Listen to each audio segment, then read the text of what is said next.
So నువ్వు వాడిని face చేయలేక దూరంగా పారిపోవాలనుకుంటున్నావు. తను నిన్నేమన్నా ఇబ్బంది పెడుతున్నాడా? లేదు.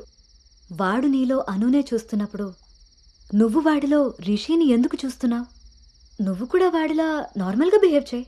వాడు నీతో డేట్ చేసినట్టు నేను కూడా ఎవరితో అయినా. నువ్వు అనుకున్నట్టుగా గౌతమ్ అలాంటివాడైతే నిన్న మా డేట్ జరిగేది. వాణ్ణి డేట్కి వస్తావా అని అడిగినప్పుడు వాడు దేనికి స్ట్రగుల్ అవుతున్నాడో అప్పుడు నాకు అర్థం కాలేదు. ఇప్పుడు అర్థమైంది, అది నీకోసమేనని. మీరిద్దరూ లవ్లో ఉన్నారు. మీ ఇద్దరికి ఎవరి గురించి వాళ్ళకి తెలుసు, కానీ ఒకరి గురించి ఒకరికి తెలీదు. ఎందుకంటే మీ ఇద్దరి మధ్య అడ్డుగా కండిషన్స్తో గోడ కట్టుకుని ఉన్నారు. మీ ఇద్దరిలో ఏ ఒక్కరు రియలైజ్ అయ్యి ఒక అడుగు ముందుకేసినా ఇంకొకరు కనిపిస్తారు. గౌతమ్ వల్ల స్ట్రగుల్ అవుతున్నానని తెలిసిన నాకు గౌతమ్ మీద ప్రేమ ఉంటే తెలీదా? తెలీదు. ఎందుకంటే నువ్వు స్ట్రగుల్ అవుతున్నది గౌతమ్ వల్ల కాదు, రిషితో నీకున్న రిలేషన్షిప్ వల్ల.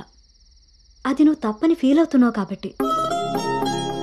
అసలు అది తప్పే కాదు కాబట్టి నీకు తెలియకుండానే నీలో రియలైజేషన్ వచ్చింది. అదే మీ నాన్నకి చెప్పావు. గౌతమ్ని వద్దంటున్నా, కానీ గౌతమ్ లాంటి వాడు కావాలంటున్నావు. అను, నువ్వు హైదరాబాద్లో ఉన్నన్ని రోజులు నీ వయసు చేసిన ప్రెషర్ని నీ మనసు కంట్రోల్ చేసింది.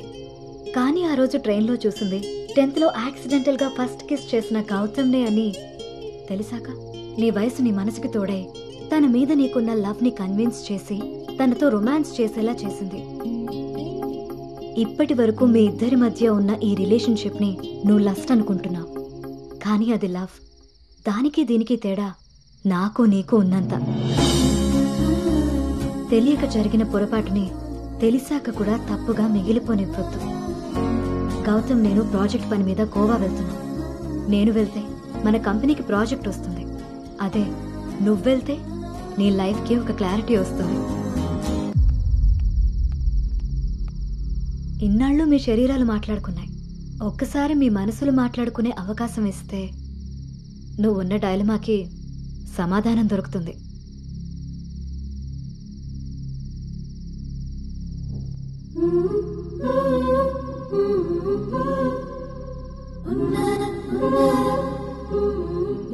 అను, you stay here, I'll handle it. Gautham నీకు అన్ని విధాలా సరిపోయేవాడమ్మా. నీకు అన్ని విధాలా సరిపోతాడు. నువ్వు చాలా హ్యాపీగా ఉంటావని. నిజంగా గౌతమ్ నన్ను ప్రేమిస్తున్నాడా? నా ప్రేమని తనకి ఎలా చెప్పాలి? ఒకవేళ వాడి మనసులో నేను లేకపోతే నా ప్రేమని ఎలా తీసుకుంటాడో. రావడం కుదురుతుందమ్మా? కుదుర్చుకుని రావాలి. మన వల్లే ఆగిపోయిన కార్యక్రమం. నాన్నగారు కూడా అదే ఫీల్ అవుతున్నారు. నువ్వు ఓకే అంటే వాళ్ళని అడగమంటాను. సరే అమ్మా, నాకు కన్ఫర్మ్ చేసి చెప్పు, వస్తాను.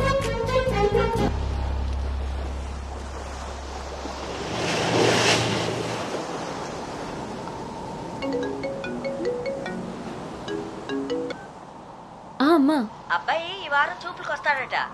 ఇప్పుడే ఫోన్ వచ్చింది. నీకే పనులున్నా త్వరగా తెలుసుకుని వచ్చేయి. వినపడుతుందా? అను అను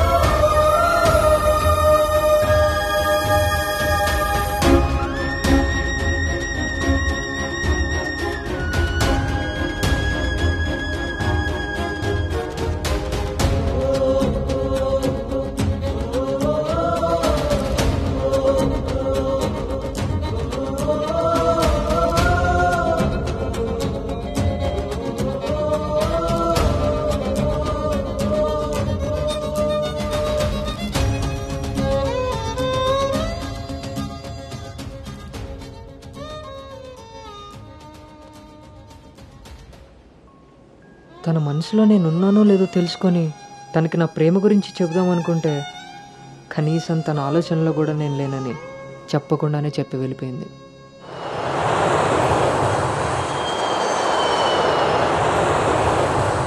కలర్ పెరగడానికి జ్యూస్ ఉన్నట్టు హైట్ పెరగడానికి కూడా ఏమైనా ఉంటే బాగున్నావు.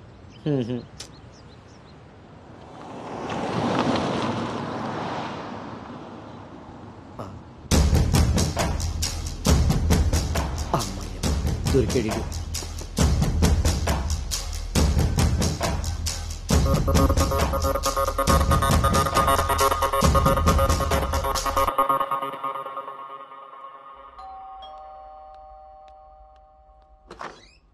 హాయ్. నాన్నా ఏంటి సర్ప్రైజ్? కూర్చో నాన్న.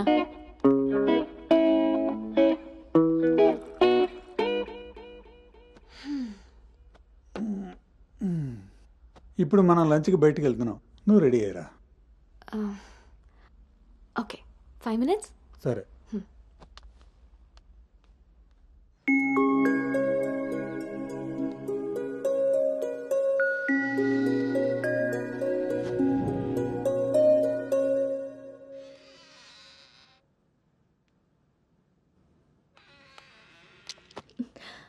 Hi. Hi. Tea? No thanks. Hello, ఎక్కడున్నావురా? అది అది లేదు ఇది లేదు, నువ్వు అర్జెంటుగా నువ్వు హోటల్కి రా, అర్థమైందా? ఓకే.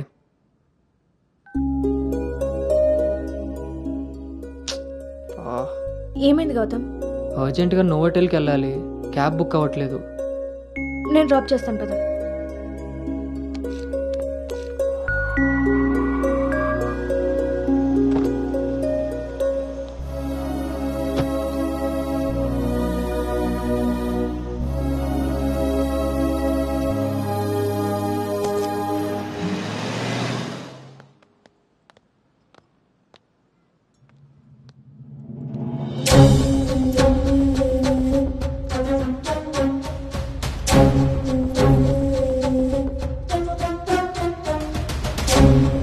హలో అండి. హాయ్ అండి, కూర్చో బాబు.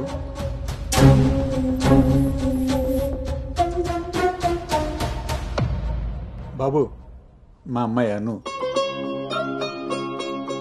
నా మేనల్లుడు గౌతమ్.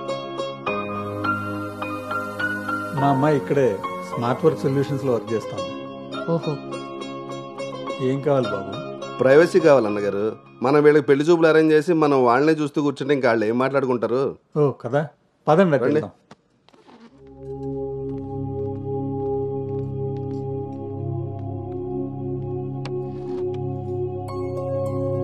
అవును, ఆడాడో బ్రోకర్ గాడు వస్తున్నాడు మా బావ. ఏడాడు? రావాల్సిన సమయానికంటే గంట ముందే వచ్చాను. ఓ, బాగా ఖాళీగా ఉన్నావు అనమాట. వీటితో జాగ్రత్తగా ఉండాలి. పోలీస్కి ఒక పెద్దమ్మ కొడుకులా ఉన్నాడు. వచ్చింది హోటల్కి, కళ్ళజోడితే. హలో, నమస్కారం. నమస్కారం. ఈడు ఈడు పేడు మొక్క. Sir order please. ఇక్కడ కదా ఆ టేబుల్ మీద తీసుకో.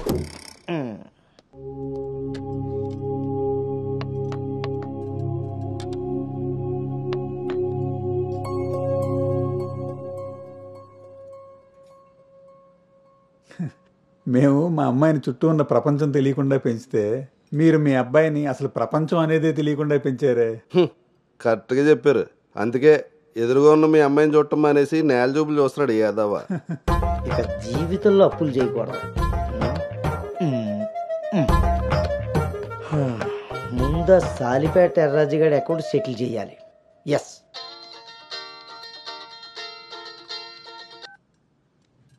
హలో,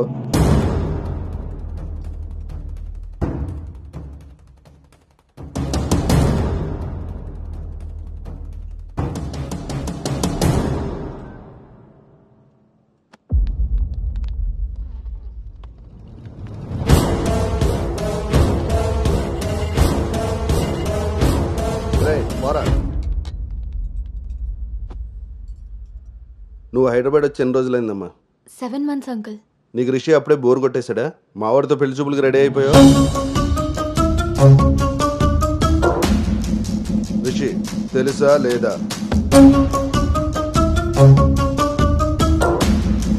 ఇక్కడ అడుగుతుంటే ఆడం చూస్తావేంటి? మావయ్య అది నువ్వు నార్మల్, నీకు తెలీదు. రిషి తెలుసా లేదా? రాజా ఈ రోజు మన దగ్గర మావయ్య ఒకసారి చెప్పి. నువ్వు నోర్మై, ఇంకోసారి మాట్లాడామంటే నేను వెళ్ళిపోతా. సార్, ఏం జరిగిందండి? నువ్వు ఉండవయ్యా. నీకు తెలుసా లేదా? నిన్నే అడుగుతున్నా.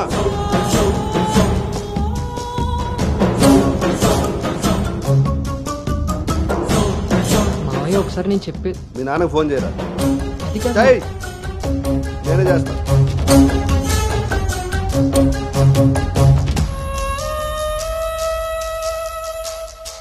ఇక్కడ ఏదో పులిహోర అయినట్టుంది.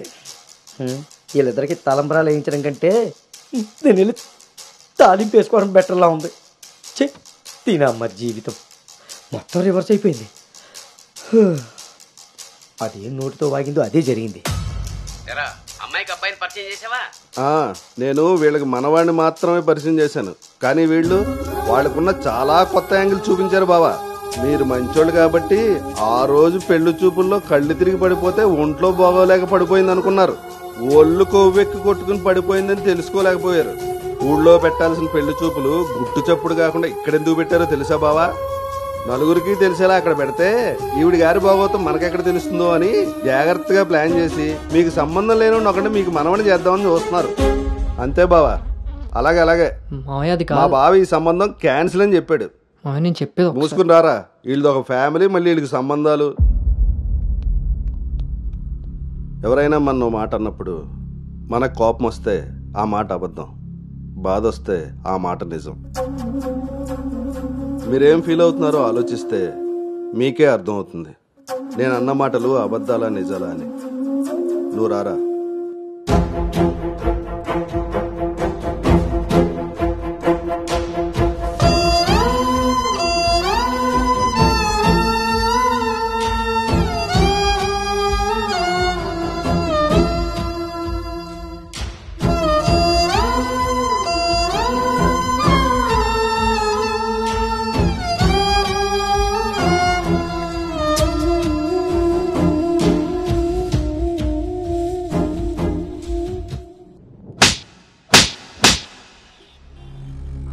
It's over.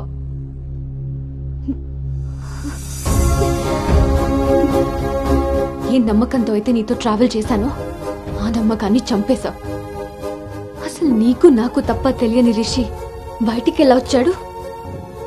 మనం ఎవరితో అయినా పర్సనల్స్ షేర్ చేసుకుంటే వాళ్ళు దాన్ని మనసులో పెట్టుకునే వాళ్ళై ఉండాలి, బయట పెట్టే వాళ్ళై ఉండకూడదు.